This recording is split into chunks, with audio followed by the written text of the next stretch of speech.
Le cortège de tête s'élance au rythme de chants antifascistes, comme ce slogan italien historique.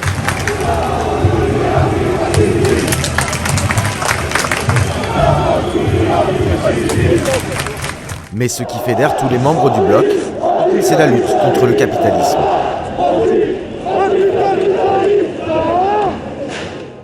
On cherche à avoir notre moment d'histoire à nous, notre grand soir, comme on l'appelle un peu souvent. Si on fait tout ça, c'est pour exister, que ce soit humainement et politiquement, pour avoir une place dans la société en tant qu'individu qui fait autre chose que de se faire maltraiter économiquement, politiquement et socialement. Max a participé à l'un de ses premiers blocs en 2016. À cette époque, les syndicats sont dans la rue pour protester contre la réforme du Code du travail, la loi El Khomri. Apparaissent alors dans les cortèges des individus en noir qui s'en prennent au commerce et cherchent l'affrontement avec les forces de l'ordre.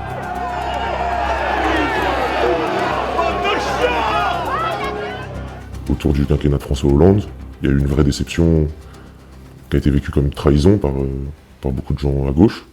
Je dirais que d'une manière assez spontanée, on a décidé de changer la manière de manifester, qu'on voulait quelque chose de plus radical, de plus médiatique, de plus direct. Mais d'où vient cette stratégie du désordre? Et depuis combien de temps existe-t-elle? Nous avons posé la question à Olivier Kahn, professeur de droit pénal et spécialiste du militantisme violent. Ça naît dans les années 70 en Allemagne, et ce sont effectivement des étudiants allemands qui vont créer cette technique. Ces étudiants occupaient des squats dans des villes universitaires. Un certain nombre de promoteurs immobiliers essaient de récupérer ces espaces pour y développer des projets immobiliers et s'organisent des formes de résistance. Les premiers pavés sont arrachés. La bataille commence. Action, réaction, surenchère. Les matraques ne font pas de quartier. Et donc, ces étudiants vont effectivement développer ce mode d'action, le Black Bloc, comme une technique de masse destinée au départ à lutter contre les évacuations. Cette technique du Schwarzer Block, bloc noir en allemand, va inspirer d'autres mouvements contestataires. Novembre 1999, Seattle aux États-Unis.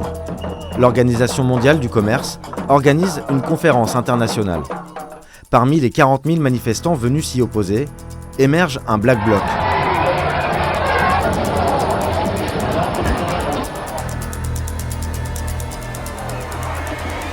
Pour la première fois lors d'un tel événement, les négociations sont éclipsées par l'ampleur des protestations. Le sommet s'achève prématurément. Le sommet est médiatisé mondialement et on a à ce moment-là des images qui montrent que, il y a moyen d'exprimer une contestation violente politique d'opposition au capitalisme. Et donc ça devient un des modes d'expression de l'altermondialisme. Désormais, le Black Bloc se forme en marge de tous les grands sommets internationaux dans les pays occidentaux. Comme en 2001, à Gênes en Italie, lors de protestations anti-G8. En Écosse, 4 ans plus tard, à nouveau lors de rassemblements contre le G8.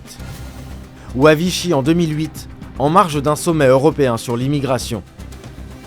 Depuis 1999 à Seattle, des dizaines de Black Blocs ont surgi un peu partout en Occident, mais uniquement lors des grands rendez-vous altermondialistes. Particularité française, le Black Bloc vient se greffer aux mouvements sociaux traditionnels, au point d'éclipser les syndicats. Comme lors du défilé du 1er mai en 2018. Ce jour-là, un bloc de plusieurs milliers d'individus surgit et va même prendre la pose pour les photographes. Ils sont plusieurs centaines, si ce n'est un millier sur ce pont d'Austerlitz. Et vous l'entendez, vous le voyez sûrement, ils lancent des pétards, ils utilisent des fumigènes aussi.